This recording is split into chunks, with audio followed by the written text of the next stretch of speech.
Como crescer nas redes sociais sem ferir os seus princípios e também da sua profissão? Será que vale qualquer coisa para viralizar? E como fazer desses conteúdos uma base sólida para ajudar outros professores? Prazer, meu nome é Everton Teles e se você quiser a resposta dessas perguntas, fique até o final do episódio. Esse aqui é o Formei Agora, o podcast da Faculdade Líbano, e hoje eu tenho a honra e o prazer de conversar com uma pessoa que usou da sua experiência, da sua vivência dentro de sala de aula para poder auxiliar e ajudar outros professores a lidar com a rotina dentro de sala de aula e com certeza engajar e nutrir os seus alunos da melhor maneira possível. Estou aqui hoje na presença da Rebeca Café. Rebeca Café mesmo? Pode chamar assim? Pode. Então tá bom. Seja muito bem-vinda, Rebeca. Obrigada. É muito bom ter você aqui. Gostou da apresentação? Amei. Nossa, me senti o máximo. É mesmo? Fez sentido? Fez sentido. Então acho que a gente pode começar justamente desse ponto, Rebeca. Como é que foi a motivação para você usar justamente essa motivação que você tem, né, de entrega dentro de sala de aula para poder hoje ajudar outros professores? Como é que funcionou isso? Como é que foi o início de tudo? O início foi eu fazer estágio na educação infantil. E aí eu senti a necessidade de colocar... Porque quando eu saí da faculdade eu tinha idealizado uma profissão. E aí quando eu fui viver essa profissão, veio aquele baque assim de que, opa, não estou preparada para isso. Porque eu acho que me faltava essa experiência, né? A gente ouve muito falar, mas a gente não tem noção do que é. Quando você está lá dentro, você tem essa noção. E aí quando eu comecei a educação infantil, eu passei por algumas vivências que, de certa forma, foram, assim, um tanto até... Eu acho que posso dizer traumáticas, porque me acompanha até hoje. E aí, eu senti a necessidade de colocar essa realidade, assim, na sala de aula, porque eu tinha uma ideia muito romantizada do que era a nossa profissão. E aí, eu acho que foi até esse fator que foi que me diferenciou, assim, um pouco. E aí, foi trazer essa realidade da sala de aula para as redes sociais. E aí, eu percebi que eu não estava sozinha, que existia uma comunidade de pessoas que também passava por coisas parecidas com o que eu passei, né? E a gente começou criando essa comunidade. Comecei a trazer vivências de outros professores para as redes sociais. E que traumas foram esses? Eu era estagiária de educação infantil, né, dentro do município, né, onde eu moro. E lá eu comecei atuando com 2 alunos autistas nível 3 de suporte. E aí, a gente, na universidade, na faculdade, a gente tem uma ideia de que a inclusão ela é fácil de ser feita e quando não é feita, porque o professor não quer fazê-lo. Uhum. E aí, quando eu entrei para a escola e eu percebi que não havia amparo, não havia formação para os educadores, né, de como lidar com crianças neurodivergentes, que era o caso que eu tinha na sala de aula. E essas crianças ficavam desreguladas devido ao grande estímulo que a escola proporciona, porque são salas superlotadas, muito barulho, são salas... não há também uma ambientação para receber esses alunos em sala de aula. E esses alunos se desregulavam com muita frequência. E aí nós tínhamos muitos quadros agressivos dentro da escola e eu fui agredida. Caramba. Algumas vezes. Eu tive meu óculos quebrado no meu rosto, assim, o óculos ficou... Tinha acabado de comprar o óculos, tive que refazer o óculos. E foi por um desses alunos? Foi por um dos alunos. Entendi. Mas assim, não estou culpabilizando eles porque são vítimas, né, de uma sociedade que realmente não é inclusiva, né? A educação ela é um braço de uma sociedade inclusiva. Quando a sociedade não é inclusiva, eles não vão olhar para a educação como um lugar que precisa ser ambientado, como um lugar que precisa de pessoas que estejam preparadas para receber esses alunos. Negligência também da saúde, porque esses alunos não tinham acompanhamento, eles dependiam do SUS e aí eles não tinham um acompanhamento um suporte tão grande quanto precisavam. E aí isso causava nesses alunos comportamentos agressivos que refletia em mim. Eu era auxiliar, então acontecia comigo, acontecia com a professora da sala de aula, que inclusive era uma mulher idosa, né? Ela apanhava na sala de aula. Outros alunos também apanhavam. E aí foram muitas situações, assim, muitas situações. Cadeiras uma cadeira foi arremessada na minha direção. E aí eu fiquei assim... Gente, isso tá acontecendo a portas fechadas e ninguém tá falando sobre isso. Como ninguém tá falando sobre isso? Mas, assim, era uma relação que, ao mesmo tempo que acontecia isso, acontecia outras coisas, assim, que me faziam ter certeza que eu estava no lugar certo, na profissão que eu queria. Porque eu percebia que tinham crianças ali que precisavam de um olhar, assim, diferenciado, né? E aí, eu acho que o caos que acontecia ao mesmo tempo, acontecia uma carência também desses alunos que ficavam todos... E aí eu fui para as redes sociais e comecei a falar sobre isso. É muito... E de certa forma é muito fácil, né? Para as pessoas que estão fora julgar Sim. aquilo que aconteceu com você. Porque... Chegar e falar assim, não, ela deveria ter feito isso, ou o professor deveria agir desse jeito. E na maioria das vezes nem os próprios pais não dão atenção, né? Era o que acontecia, né? Porque, inclusive, a mãe de um desses alunos, ela era uma pessoa neurodivergente, né? Ela tomava alguns medicamentos. E aí, ela não sabia o que fazer. E dava, assim, a gente ficava muito comovido com aquela situação, porque eles eram uma família de extrema vulnerabilidade social. E a gente não sabia se chamava ela, porque ele não era desfraldado. Um desses alunos não era desfraldado aos 5 anos. Ele era não verbal, Nossa. não era desfraldado. Então, era sempre um conflito. Toda vez que ele fazia as necessidades, né, na fralda, era sempre um conflito se a gente chamava ela, se a gente fazia essa troca. Nossa. Mas ele ficava muito desregulado com uma pessoa estranha tocando ele, né? Porque eu fiquei 6 meses só. Então, assim, a gente sabe que em momentos que esses alunos se desregulam, eles precisam de uma figura de referência. Eu não era essa figura de referência porque eu não tinha um contato a longo prazo com ele, né? Eu estava entrando ali para apagar incêndio de professoras que já estavam muito, muito debilitadas, assim, por conta de uma situação que tinha acontecido desde o começo do ano. Eu entrei em junho. Nossa, foi assim um baque para mim, assim. O meu estágio foi algo que me fez refletir se realmente eu queria estar em sala de aula, né? E aí eu senti essa necessidade de falar para as pessoas, assim, nas redes sociais. Não romantizem. Não romantizem. Não estou aqui para dizer desista, jamais vou dizer desista, porque eu me encontrei e não pretendo nunca mudar de profissão. Mas se for vir, venha preparado. Venha com conhecimentos que possam te amparar nesses momentos. Porque nós não temos esses conhecimentos quando nós fazemos a nossa faculdade. Não ensinam como regular crianças em momento de crises. Não ensinam como identificar comportamentos sistematizados. A educação inclusiva, pelo menos na minha formação, ela foi assim, foi passado assim, muito rápido. Assim, a gente olhou, é isso e aquilo, e a gente não estávamos preparados de forma alguma. Realmente é um reflexo que nós temos acompanhado, né? Essa quantidade de casos, né? Do público aumentando, se eu não me engano, 1 a cada 36 crianças, né? Uhum. É autista, enfim. Inclusive, quero te pedir até pedir ajuda, que qualquer termo que eu disser aqui que for errado, sinta-se à vontade de me corrigir. Porque uma das coisas que eu faço aqui é fazer o papel da audiência. Então, tem muito termo que eu realmente não conheço. Uhum. E às vezes a gente comete um equívoco de falar algo que é errado ou está atualizado, enfim. Então, eu quero te convidar a me corrigir sempre que preciso, tá? Então, vou ser muito humilde em receber. E o curso que tem maior relevância, nossa, é o ABA. E às vezes eu fico me perguntando se na graduação do professor, né, você não deveria ter um foco nisso. Porque, poxa, a pessoa ela saiu da graduação, teoricamente ela está apta a estar dentro de sala de aula, mas ela não está apta a lidar com todos os tipos de cenários possíveis que podem acontecer lá dentro. Não. E se você sai de lá com a intenção, né, de ajudar mais alunos e fazer com que eles aprendam, é justo que você saiba lidar com os públicos diversos também. Então... porque assim, não existe, vou ser muito sincera, assim, a inclusão que acontece hoje dentro das escolas, eu vou falar de escolas públicas porque é a minha realidade, não sei como funciona nas escolas privadas. Mas a inclusão, ela é muito mal feita. Ela é feita, assim, para falar que existe.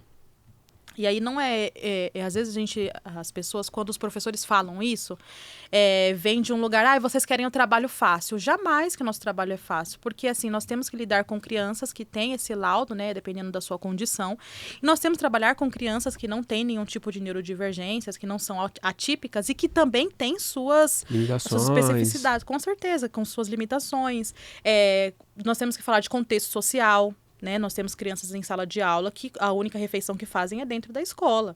Nós temos crianças que quando a calça que ela vai para a escola está suja, ela não vai no dia seguinte porque ela não tem outra calça para colocar. Pelo menos é a realidade que eu tenho, tá? Uhum. E aí, quando nós falamos que, gente, com a inclusão não estamos dando conta, não é porque não queremos trabalhar. é porque realmente não estamos dando É o que conta. acontece. A nossa profissão, né, professores, ela está em um ranking de uma das profissões que mais deixam as pessoas infelizes. É uma das Que profissões, tá em segundo lugar, perde apenas para atendente de caixa. Cara. E assim, por que isso está acontecendo? Porque sua profissão teoricamente seria você pegar um canetão e ir lá ensinar. Não é só isso. A gente, na sala de aula, a gente passa mais tempo lidando com demandas socioemocionais do que com o acadêmico. E aí a gente tem as demandas socioemocionais dos alunos, e aí a gente também tem a inclusão, que acontece de uma forma muito limitada, porque se a gente sabe o que são situações que causam gatilhos em crianças neurodivergentes, como é que a gente submete essas crianças a isso todos os dias? Se você sabe que o barulho é um fator, como é que você coloca uma criança dentro de uma sala com mais de 30 alunos? As crianças gritam, é natural do comportamento infantil. Aí a gente, por exemplo, assim, nós estamos num tipo de calor aqui, né? A gente fala de aquecimento global, é um calor, assim, descomunal, é muito calor. Como é que você coloca uma criança neurodivergente, ou qualquer outra, todas as crianças em uma sala que o ventilador não funciona? É surreal. Eles ficam agitados por si só. E aí a gente tem crianças que já têm essa condição que amplia, né, esse desconforto. E aí a gente vai ter cenários agressivos, a gente vai ter cenários violentos. E aí, como que o professor lida com isso? Porque, assim, nós temos diversos estatutos que respaldam a criança. Mas aí, quando se trata de um adulto tendo que lidar com isso, não há nada que respalda o professor. É um adulto que tentou conter uma criança. A gente vê, assim, diariamente, né, várias exposições de professores que têm... Não estou, assim... Passando pano, né? Não estou passando pano, não. Nós temos professores que falam de formas agressivas, né? A gente tem professor que tomam situações agressivas. Mas, assim, isso é filosofia. Você passa a tratar uma pessoa como um animal, ela vai se comportar como um animal. Se o professor lida diariamente com agressividade, ele vai se tornar uma pessoa agressiva. Ele pode ser a melhor das pessoas. Mas é porque, tirando a humanidade dessa pessoa que está em sala de aula, ela passa a devolver, né, essa agressividade. E aí a gente fica se questionando, né? É por isso que eu falo da romantização. A gente tem que preparar as pessoas que estão vindo para a sala de aula para que elas vejam suas vidas também, principalmente a vida profissional, junto a uma saúde mental muito amparada. Porque senão você não aguenta. Você não aguenta mesmo. Olha, desculpa te interromper, mas eu quero te fazer um convite especial. Talvez você não saiba, mas na Líbano nós temos mais de 950 cursos divididos em 9 áreas do conhecimento. E talvez algum desses cursos tenha tudo a ver com o seu momento profissional. Por isso, eu quero te fazer um convite a acessar nosso site e conhecer nossos cursos. Quem sabe você não encontra o seu? Acesse o QR Code aqui embaixo e também clique no link na descrição do vídeo para que você possa ser direcionado ao site e conhecer nossos cursos disponíveis. Agora, vamos voltar ao episódio. Pensando em soluções, tá? Pensando em soluções daquilo que você acabou de dizer. Não é uma situação fácil. É uma situação delicadíssima e que imagino que todo professor ele deveria ter um psicólogo amigo. Amigo, é. Porque, assim, não largar a mão mesmo, porque todo dia pode ser um cenário muito caótico, diferente, caótico, enfim, de descontrole, né? Descontrole. E não é só, assim, a gente começou a falar sobre crianças atípicas, mas não são só.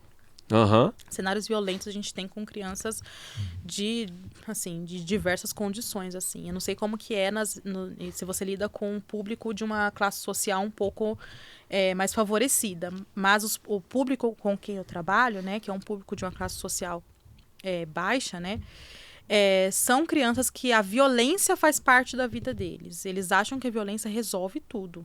E se eles vivem isso lá fora, eles querem viver isso dentro da escola. Eu entendo. E, na verdade, talvez eles nem saibam o que é violência. Eles só estão replicando o que eles aprenderam. Eles não sabem como que é um tratamento...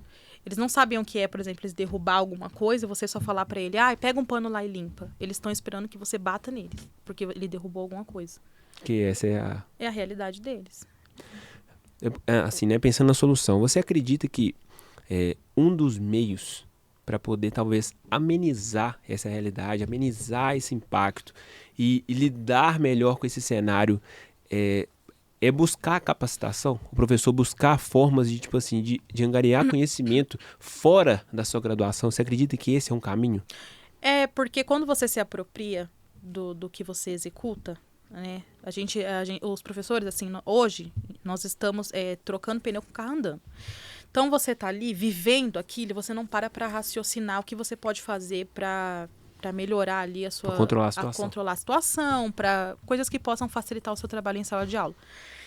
E aí, a gente sempre vai falar assim, o professor não trabalha sozinho, nós precisamos de amparo de todo o sistema educacional, né? A gente tem os diversos documentos norteadores da educação, esses documentos precisam ser feitos e serem executados para que tudo dê certo para a gente. São? Não são. Então, a educação não vai melhorar. A educação não vai melhorar. Ela não vai se um órgão superior faça leis que ali transformem assim a educação. Então, a gente vai ficar sempre contando com esse órgão superior? Quando é que isso vai ser revertido? Quando é que isso vai melhorar? Não é melhor fazer sua parte antes? Então, se você começa vendo o que facilita a sua realidade, fazendo coisas que possam... trazendo ferramentas que ajude a sua realidade, já é algo que você possa fazer por você. E aí, quando houver a transformação da educação, né, que é o que a gente quer, eu acho que você já vai ter feito algo que possa melhorar o seu caminho. E assim, o professor é comunidade. A gente vai tomar o cafezinho lá nos nossos 15 minutos de pausa. É 15 minutos falando de alguma coisa dentro da sala de aula, que pode ser feito na sala de aula. Assim, todo lugar que a gente tá falando de educação. Então, assim, você tem algo que dá certo, aí você compartilha com o fulano. Aí o fulano fala e fala, na minha sala não fiz isso, mas deu certo tal coisa. E aí você vai ali trocando figurinhas, e eu acho que é nisso que entra a especialização, que é o que eu sempre falo nas minhas redes sociais, não deixo de falar. Nós temos que procurar ferramentas que facilitem a nossa vida. E você não é um professor preguiçoso porque você faz isso. Porque você não tem ninguém te ajudando para fazer isso. Quando você fecha a porta da sua sala, você é um adulto lidando com 35 crianças. No meu caso, são 30 crianças. Eu sou mãe. Tem dia que eu não aguento o meu único filho em casa. Mas eu vou para dentro de uma sala de aula e eu aguento 30 crianças que não fazem parte do meu convívio familiar, que não têm o laço sanguíneo, mas que faço de tudo por eles como se eles fossem meus filhos lá. Estamos maternalizando a nossa profissão. Não, mas para pensar, são 30 menores de idade sob a sua responsabilidade. Se você não tiver ferramentas que dê conta desses 30 menores de idade sob a sua responsabilidade, ou você enlouquece ou algo vai acontecer. Porque você não pode deixar o barco correr solto lá dentro da sala de aula. Porque se você deixar, a gente sabe que crianças eles vão sempre procurar alguma forma de fazer algo que se machuque, que machuque o colega. Então, é disso que eu falo da especialização. É você procurar ferramentas que facilite a sua vida, que te dê respaldo. Porque você lida com a criança, mas não é só a criança. Você não está lidando com aquela criança, você está lidando com a criança, você está lidando com o pai dela, você está lidando com a mãe dela, você está lidando com a avó, com a tia.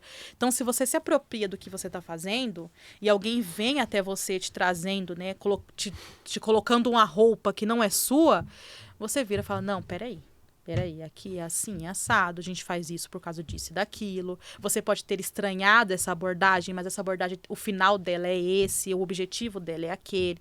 E não só para isso, né? A gente fala de um país que também enxerga o professor como um inimigo. Então, assim, se você tem o conhecimento para defender, né, as suas ações, né, e esse conhecimento é embasado cientificamente, principalmente, o professor não pode nunca tratar as coisas com senso comum, ele tem que trazer o científico, né? Se ele é embasado cientificamente, você defende não só você defende toda uma categoria. Perfeito. Qual foi a especialização que você escolheu para o que você está fazendo agora? Eu faço com a Líbano Mídias, Tecnologias e Comunicação para o Ensino Básico. Entendi. E essa especialização, ela tem te ajudado dentro de sala de aula? Como que ela está fazendo isso? Então, quando eu escolhi essa especialização, eu pensei nos meus dois mundos. Desculpa. Sem problema. Quer que desligue o ar? Precisa não. Eu pensei nos meus dois mundos. Hoje eu me divido entre internet e sala de aula. Não me vejo fora da sala de aula, porque eu enxergo que a internet, o que eu produzo na internet, caminha junto com o que eu vivo na sala de aula. Num dia, se eu largar um, vai me fazer falta o outro. Perfeito. Principalmente falando de sala de aula, que é a minha base. Então, eu pensei em uma especialização que eu conseguisse conciliar as duas coisas. Nós estamos na era digital. Os alunos hoje são nativos digitais. Eles nascem sabendo dominar um tablet e um celular. Perfeito. O meu filho, com 2 anos, ele sabia que se ele fizesse assim, ele subia a barra de notificação. Perfeito. E eu nunca ensinei isso para ele. Perfeito. Então, eu pensei, como que eu trago essas tecnologias para a sala de aula? E principalmente falando da minha realidade, que são alunos de periferia. São alunos que a única ferramenta tecnológica que eles têm é o celular da mãe. Porque a maioria das famílias que eu lido, Não tem as condição, crianças né? não têm celular. Eles usam o celular da mãe, quando a mãe dá uma brechinha aqui, dá para eles o celular. E pensando que esses alunos se tornarão profissionais e que aí eles inevitavelmente trabalharão com tecnologia. E aí vem a Líbano, e aí entra na minha vida, assim, essa forma de trazer essas mídias, essas tecnologias para eles entenderem que a tecnologia não é só o celular.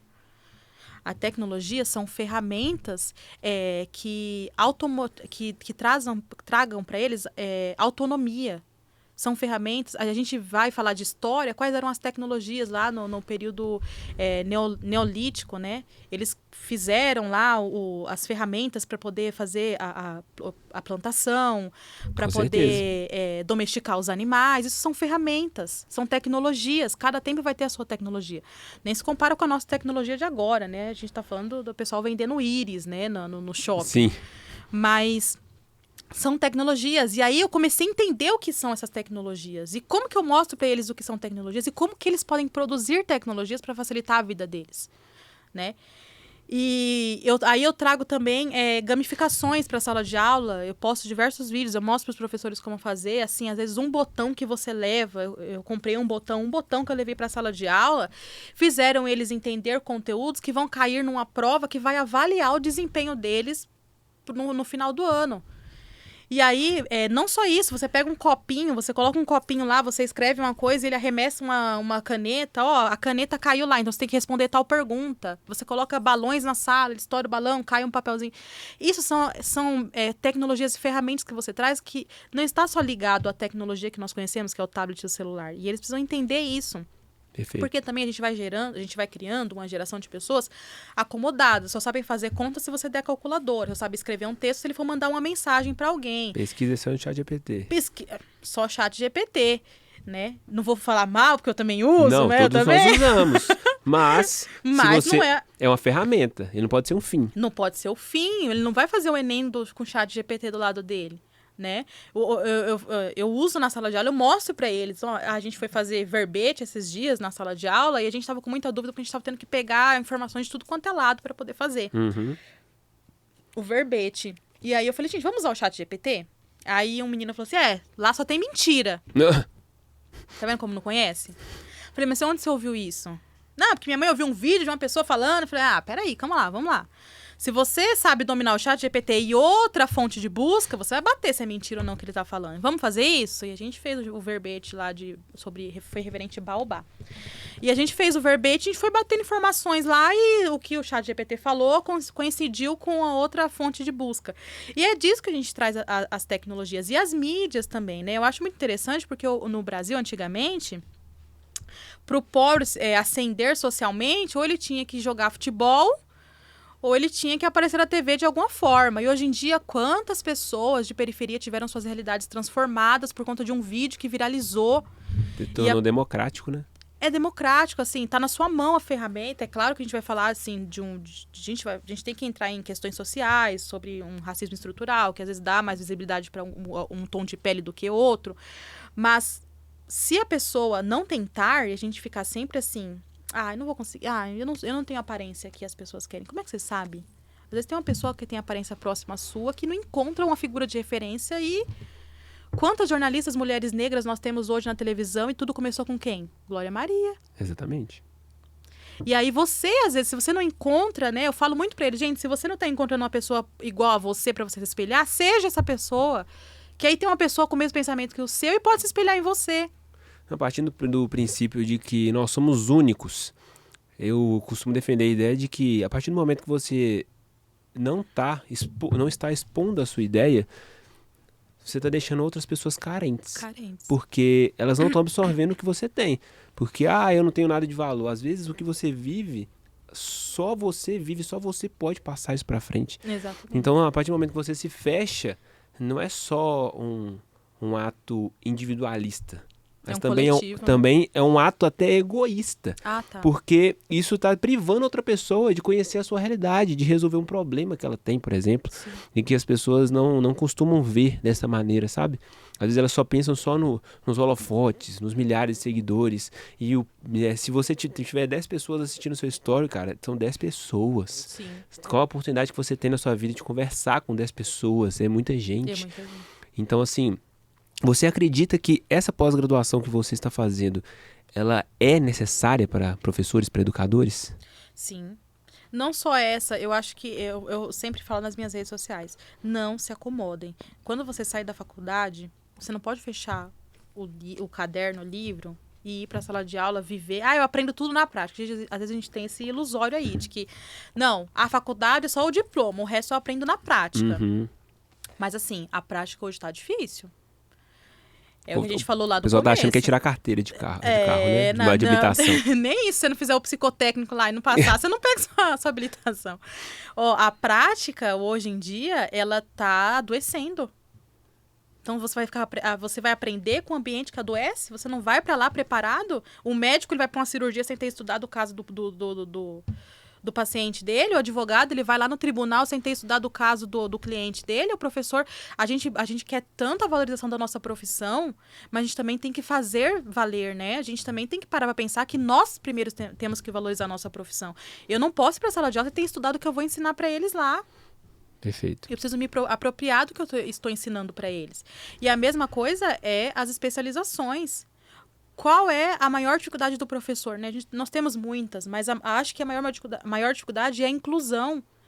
Se você não tem uma especialização que te ajude a lidar minimamente com os recursos que você tem com esses alunos de inclusão, vai ser um ambiente insalubre para você e para ele e para a família. Porque essas famílias, assim, a gente não consegue mensurar o que é você ter que defender a existência do seu filho o tempo todo. Que são os casos dos pais atípicos. Eles precisam defender que os filhos deles existam. Eu preciso defender que meu filho frequente tal ambiente. Às vezes as pessoas elas estão muito preocupadas, às vezes, com faturamento, dinheiro, tal, fama, popularidade. Mas elas esquecem, por exemplo, que tem a veia da educação, que é você aprender. Aprender. Que você obter mais conhecimento e encontrar outras ferramentas para poder unir, né, se juntar, né, a sua profissão, para tornar a sua didática, o seu dia a dia, uma coisa mais fácil. E aí você disse sobre apropriar dos conhecimentos, né? Existem várias maneiras, né, da pessoa estudar, da pessoa fazer uma especialização. Ela pode fazer as coxas, né, que a gente fala, só deixar lá e assistir, ou ela pode realmente imergir e buscar tirar alguma coisa dali para poder adicionar a sua vivência.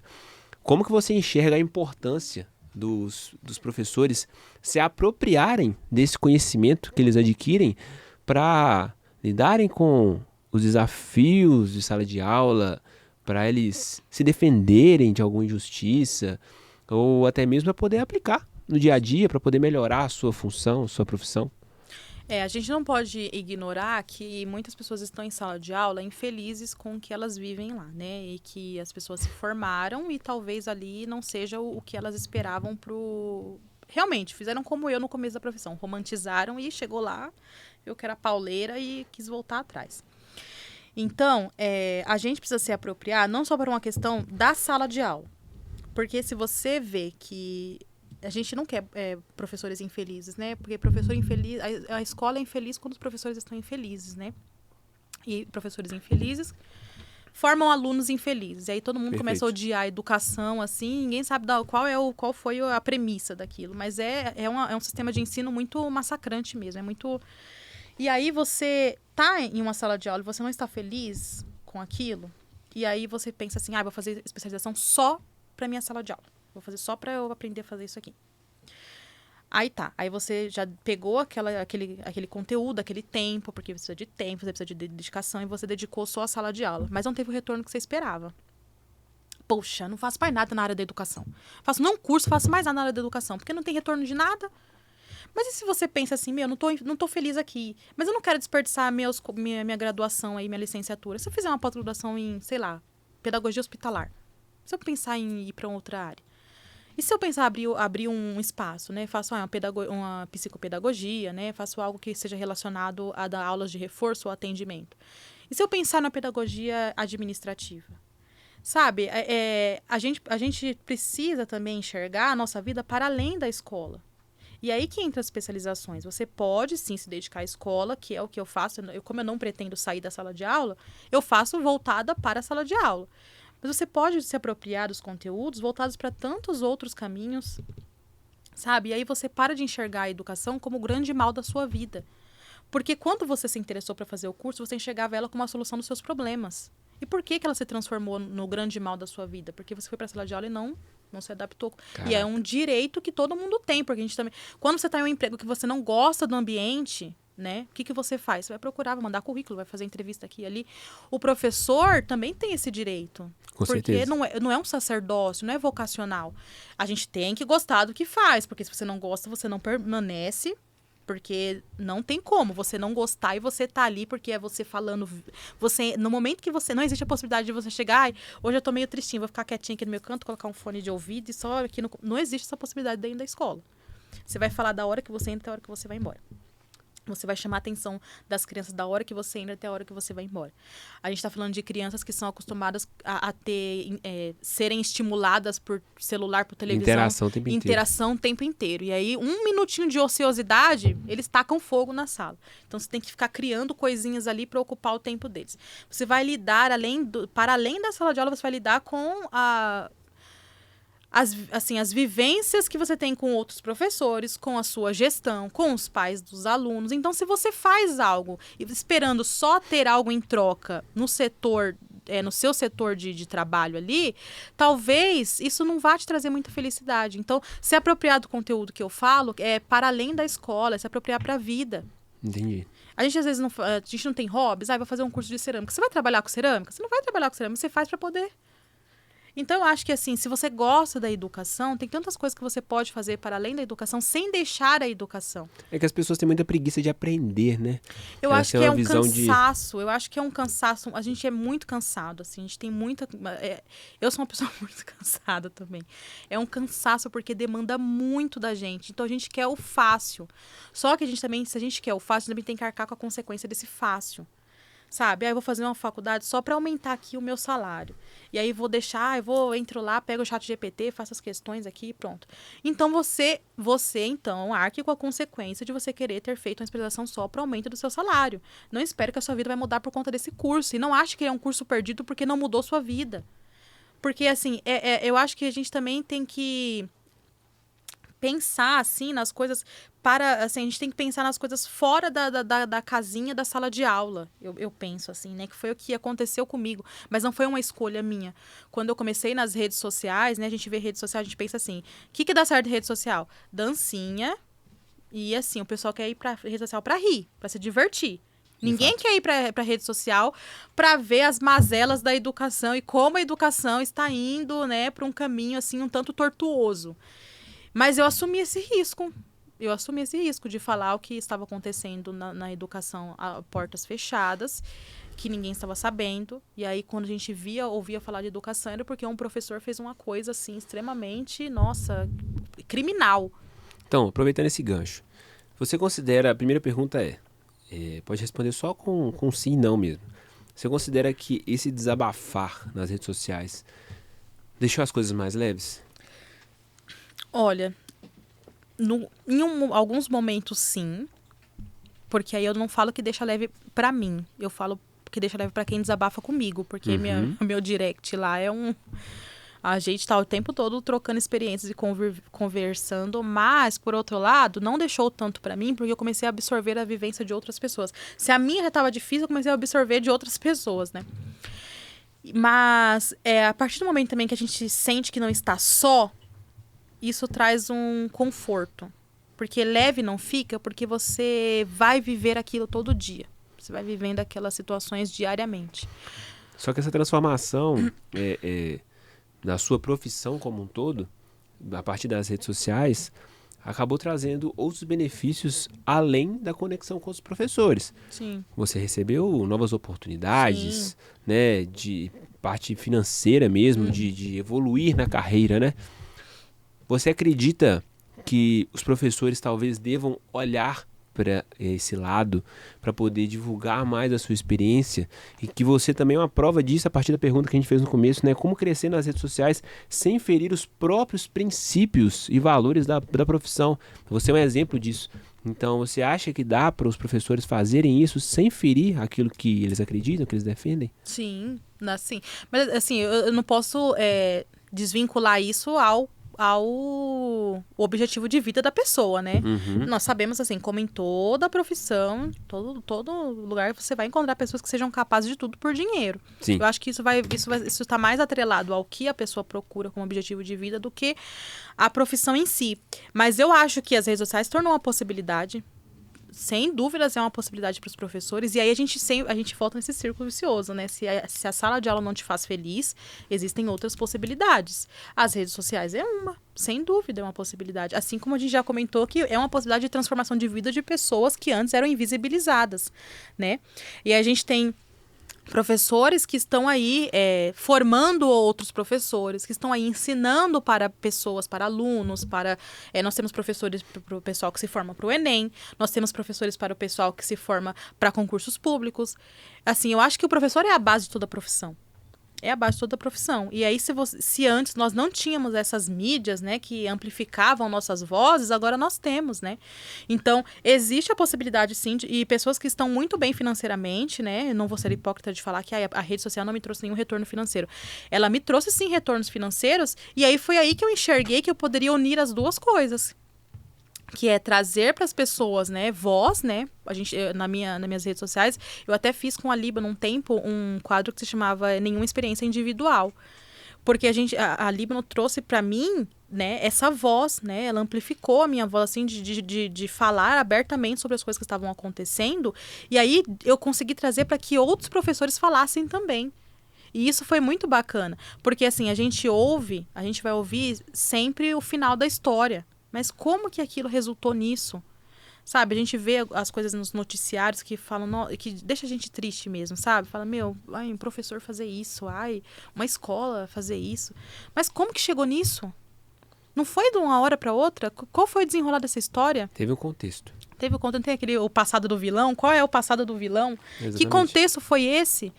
Que não é passando pano, nem diminuindo, né, o que a pessoa fez, mas o que houve. Por que só uma categoria que já é muito massacrada, assim, nós não temos a valorização que deveríamos ter, mas por que o padrão do comportamento do professor quando ele vem à mídia é sempre esse, de uma agressividade, de algo que fez que feriu alguém? O que está acontecendo nesses bastidores, assim? E aí que eu acho que as redes sociais entram pra gente, assim, como uma comunidade mesmo, porque que é o que acontece comigo, eu recebo muitos relatos assim, o que você acha sobre isso? Eu tô passando, por favor, não conta pra ninguém isso que eu vou te contar, porque pode custar o meu emprego, mas o que você acha sobre isso que tá acontecendo comigo? Por que essa pessoa optou por contar pra mim que sou uma estranha em uma rede social do que procurar os profissionais de educação de dentro da escola dela? Por que ela se sentiu mais segura aqui do que lá, que deveria ser o lugar que acolhe ela? Tem alguma coisa errada, né? Tem alguma coisa errada. É um padrão de comportamento muito estranho que está acontecendo dentro da educação. Por que a educação está em um ranking de profissões que mais adoecem as pessoas? Por que nós temos um alto índice de profissionais de educação com doenças psicossomáticas, doenças de depressão, de síndrome de... Por que está tão grande esse índice? Se é uma profissão tão linda, se é uma profissão que forma as outras profissões, por que está acontecendo isso? Eu acho que as redes sociais é um lugar que o pessoal começou a gente às vezes vê, né, viraliza o vídeo de fulano fez tal coisa. E aí você começa, professor fez tal coisa, mãe falou tal coisa do filho, mãe fez tal coisa com os filhos. Que foi até um vídeo meu que viralizou, que era da educação permissiva. E aí você começa a ver os comentários, aí você começa a ver pessoas que não são da educação defendendo professores. Entendi. E aí a gente passa a falar, peraí, estão ouvindo o que a gente está falando aqui. Hoje a gente tem profissionais assim que não são do ramo da educação vindo a público, né, profissionais renomados e falando, gente, a inclusão não está dando certo da forma que está sendo feita. Então a gente não está tão sozinho, a gente não, às vezes parece que a gente está gritando para o vento, né, gritando para ninguém. Então eu acho que os professores, quando encontram suas vozes e vão para as redes sociais, né, eu acho que é um trabalho não só individual, coletivo, né? No meu caso, se tornou um trabalho coletivo mesmo. Então, essa é até uma pergunta, a resposta da pergunta. Então, você acredita que vale qualquer coisa para viralizar? Qualquer coisa não. Qualquer coisa não vale. Faz parte do trabalho, mas faz parte do trabalho, mas tem que filtrar. Eu acho que é uma das competências socioemocionais que nós trabalhamos com as crianças dentro da sala de aula, que a gente não pode tirar a gente trabalha com eles, a gente também tem que viver isso, né? Que é o filtro, né? O filtro social. A gente precisa saber o que falar, para quem falar, como fala. Como é que funciona o seu relacionamento com os pais dos seus alunos? Existe uma proximidade? Ele ficou mais forte depois dessa produção de conteúdo? Eles te seguem? Como é que é o feedback que vocês têm deles? Porque às vezes, igual você disse, né, talvez os seus próprios alunos não te sigam, porque talvez eles não têm rede social, ou se tem também não tem celular, mas os pais provavelmente seguem, porque talvez, na verdade, hoje como pai eu fico enxergando o quão é um privilégio eu poder acompanhar a professora ou o professor do meu filho na rede social. Poxa, isso é um privilégio. Eu parei para pensar nisso aqui agora. Isso é um privilégio enorme. Porque eu sei exatamente com quem que essa pessoa, com quem meu filho está aprendendo. Eu sei como ela está abordando o conteúdo. Eu consigo me aproximar. Parece que tem como até íntimo, chegar perto. Exatamente. Mas, então, aí isso entra, é um pró ou um contra? Imagino. Né? Porque, assim, a gente também não pode querer que todos os professores tenham esse feeling de influencer que não vai ter. Só que, assim, por exemplo, na escola onde trabalho, tem professoras lá que elas têm, assim, meu Deus do céu, elas têm uma experiência muito grande que elas conseguem, por exemplo, alfabetizar a criança no 5º ano. Que é uma defasagem, uma dificuldade muito grande que nós encontramos. Porque se a criança do 1º ao 5º ano não conseguiu ser alfabetizada, no 5º ano é muito mais difícil. E na escola onde trabalho tem professora, e essa professora nem rede social tem. Entendi. Então, assim, é um nível de competência que a gente não consegue medir isso pela habilidade ou não de aparecer nas redes ou ser filmado. Uhum. Mas eu acho legal você ressaltar isso, porque um dos critérios que a maioria dos municípios e estados estão colocando para os professores é filmar a própria aula, é ser filmado. Né? Eles fazem cursos e aí nesses cursos eles pedem para os professores filmar a própria aula para poder avaliar a aula do professor. E aí a gente tem pessoas que não tem que a câmera realmente deixa a pessoa inibida, né? E aí eu fico pensando que se você tem isso, você consegue sair na frente. E aí, voltando à pergunta que você fez sobre o meu relacionamento, eu no começo que eu comecei a gravar, quando eu comecei a gravar nas minhas redes sociais, eu optei por não mostrar os meus alunos. Ok. Por quê? Porque eu entendo, por exemplo, eu tenho um filho, e aí se a professora do meu filho começar a mostrar meu filho, eu vou ficar meio assim, né? Porque você sabe, caiu na internet pra sempre. E aí eu entendia também que se o pai vê o filho dele lá, em algum momento ele vai querer editar como que eu vou fazer dentro da minha sala de aula. E aí eu optei, falei, não vou. E aí a gente entra de novo, você vê que a educação a gente fica falando sempre os mesmos assuntos. É você se apropriar. Você tem que se apropriar das leis, tem que se apropriar não só dos conteúdos, mas as leis é muito importante também. Porque, partindo do ponto que hoje tudo é motivo para atacar professores, você tem que estar com um discurso um pouco preparado. E aí, eu já encontrei alguns pais que, assim, sabe aquela conversa meio velada? É mesmo? É uma conversa meio velada que dava a entender ali que ele não aprovava muito, né? Mas se eu não mostro o filho dele, o que é que desaponta ele? O que você pode apontar que eu preciso, que não é o que você concorda, né? Eles sabem apontar? Não.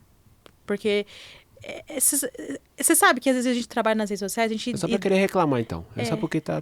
Você trabalha com as redes sociais, as pessoas criam na cabeça que o número de seguidor é a sua conta bancária. E aí, é difícil Não sabem eles que é muito mais que aquilo, né, Rebeca? Ah, tá. Não, nem eu tava entendendo o que você tava falando. Que se eu tivesse aquilo, meu filho, eu acho que tava lá e, olha, tava lá no Nordeste, aproveitando meu feriadão prolongado. Mas assim, eles atrelam a conta bancária ao número de seguidores. E aí, se você lida, por exemplo, com um público que tem essa questão social um pouco mais difícil, eles acabam confundindo, assim, as coisas. E eu já tive conversas meio veladas com pais, assim, que deu a entender isso. Que, tipo, eu tava ali pra produzir conteúdo e não dar aula. Nossa, a pessoa é chata, né? É, Nossa, falei, como ô, é que menina. pode ser Aí chata desse eu jeito? falei, aí eu falei, mas em algum momento apareceu seu filho? Aí a pessoa falou assim, não apareceu, não. Eu falei, mas como é que você sabe que eu tava dando aula pro seu filho? Ó, é mesmo.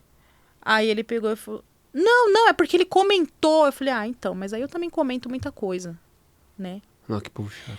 No dia que a gestão da escola vir aqui conversar comigo, que nunca aconteceu também, a gestão da escola onde eu trabalho é uma gestão muito parceira. Inclusive, a gente troca muitas coisas assim, né? Por eles têm mais experiência, assim, um conselho, assim, de graça aqui, sempre ouçam professores mais experientes que você. Ali você vai ter dois caminhos, ou você não segue o que ele fala porque não deu certo, ou você aprimora o que ele fala porque deu certo. Então, eu sempre ouvi muita gestão da escola onde eu trabalho. E aí, eles sempre deram alguns apontamentos, assim, que eu consegui levar para minhas redes sociais, né? E um deles é a questão de como você cria esse conteúdo sem ser minado pelas pessoas que não sabem o que é a sala de aula. Mas assim, são os prós e contras, né? Eu acho que um grande pró é mostrar o que está sendo feito dentro da sala de aula, porque o pessoal realmente acha que professor, né, não faz nada, que professor brinca o dia inteiro com criança. Gente, a gente compra coisa do nosso bolso, porque se a gente for esperar chegar até nós essas coisas, não vai chegar. Não tem jeito. Isso eu posso falar que é da rede pública e da rede privada também. Tenho colegas de trabalho que compram as coisas porque não fica esperando da rede privada, não vai vir, vamos fazer um rateio com os pais e tananã. Então, a gente compra do nosso bolso. A gente faz especialização, a gente traz esses conteúdos para a sala de aula, né? A gente vai para as redes, né? a gente vai para as redes sociais procurar. Quem nunca foi para a rede social procurar como eu trabalho tal coisa com os alunos, como que eu trago tal conteúdo. É um trabalho, assim, a nossa profissão é um trabalho pré, durante e pós. A gente prepara, a gente trabalha, a gente corrige o que trabalhou. Então, é um trabalho muito minimalista, assim. Muitas Seus alunos coisas. sabem que você é popular nas redes sociais? Sabem, ficam pedindo pra aparecer. É mesmo? E aí fala assim, não vai aparecer. De jeito nenhum, não aparece. Eu borro lá, coloco lá no aplicativo, borro o rostinho deles. Não deixo eles aparecer. Porque, assim, é muito de realidade. Assim, a minha realidade, eu não sei se tem alunos que têm algum tipo de medida protetiva. Porque é muito puxado onde eu trabalho mesmo, assim. Entendi. É muito puxado, assim. A gente tem alunos que o pai não pode chegar perto da criança. Caraca. E aí eu não posso filmar essa criança, e se essa criança tem medida protetiva, e se a mãe tá escondida, o pai não sabe onde tá. Muitas condições mesmo. É muitas condições, assim. A realidade onde eu trabalho é uma realidade, assim, que a gente vai pra casa pensando, sabe? Tem como deixar essa profissão um pouco mais leve, Rebeca? Na sua opinião? Eu acho que primeiro é você cuidar de si. Não dá pra você ser professor e você não procurar uma ajuda psicológica. Você aprende que a saúde e a educação andam juntas. Em tudo, em tudo. Um aluno tem uma defasagem muito grande. Aí você vai procurar um profissional especializado na saúde, descobre algum tipo de neurodivergência ou condição no aluno. Eu tinha um aluno que não era da escola onde eu trabalhava, mas não trabalhei com ele. A mãe reclamava que ele não obedecia, a professora falava que ele não obedecia, não respondia aos comandos. Ele tem autismo, ele tem tal coisa, tem tal coisa. A criança era deficiente auditiva. Ela não ouvia. Meu Deus. Ela tinha uma redução muito... Ela era bem reduzida a capacidade de audição dela. E ali, se ele tivesse com o amparo da saúde, saberia desde muito pequeno, ele já estava no 3º ano. E aí a questão do professor é a mesma coisa. Saúde mental. Faça algo que te faça feliz para além da escola.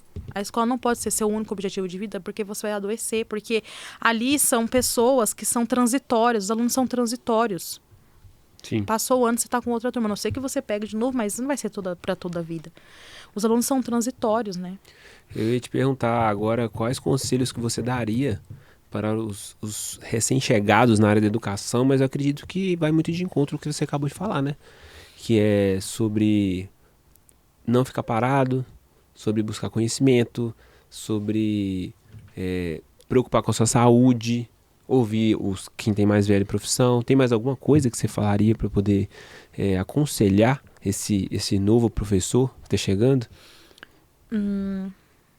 Eu acho que ele entendeu o perfil dele.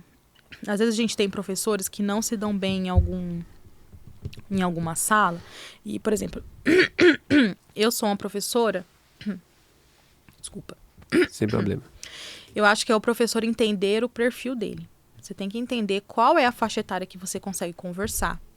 A gente não pode ter professores que são extremamente rígidos, que não conseguem ser maleáveis, que não conseguem negociar, que acham que tudo tem que ser a ferro e fogo, por exemplo, com uma turma de, sei lá, educação infantil. Entendi. Não faz todo sentido.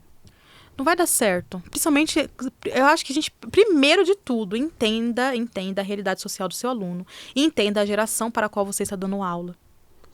Você precisa se adaptar. A gente defende, assim, que a valorização da nossa profissão, as pessoas precisam ter confiança, né, nos professores.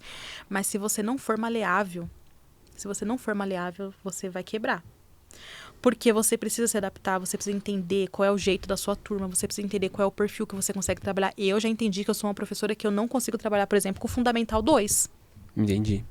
Fundamental 2, para mim, é um grande obstáculo, assim, de eu falar e eles estarem falando junto, e aí eu não conseguia atravessar eles. E aí se tornava aquela aula mecânica que eu não gosto daquela coisa robotizada, aquela coisa que senta, copia, cola, decora aqui, cala a boca quando vai para ir no banheiro, um aluno por aula. Eu não gosto disso, eu gosto de dar liberdade para eles porque eles me dão liberdade, é um trabalho muito mútuo, assim. Entendi. E aí eu entendi, falei, não, Fundamental 2 para mim não dá. Aí Entendi. eu trabalho com o Fundamental 1, que eu já me encontrei no Fundamental 1. Gosto muito de trabalhar com as crianças do 3º, 4º, 5º ano. Então, é perfil. Você também tem que entender seu perfil, que às vezes você está tentando forçar, assim, em um ambiente que não te cabe, que você não consegue atravessar os alunos não conseguem entender você. Perfeito. Você precisa se conhecer primeiro, para depois ir para a sala de aula. É um ótimo conselho. É. Rebeca, nós temos uma lembrancinha para você. Ai, sério. Vê se você gosta da lembrancinha. Pode abrir. Prometo que não vai morder. Ai, tá meu bom? Deus. Não. Ai, que lindo. Gostou? Gostei. Uma lembrancinha, só na verdade, um obrigado, né? Um agradecimento. E esse chocolate tem um objetivo, né? 5 stars. 5 stars. Por quê? 5 stars. Nós somos uma faculdade de nota máxima no MEC, 5 estrelas. E nós temos aqui na nossa frente uma convidada também, 5 estrelas. Ai, muito obrigada. Gostou da lembrancinha? Amei. Rebeca, Páscoa. estamos extremamente honrados com a sua participação, por ter vindo até aqui, por ter batido esse papo com a gente. Acredito que os profissionais que tiverem a oportunidade de assistir esse papo, eles vão aprender muito.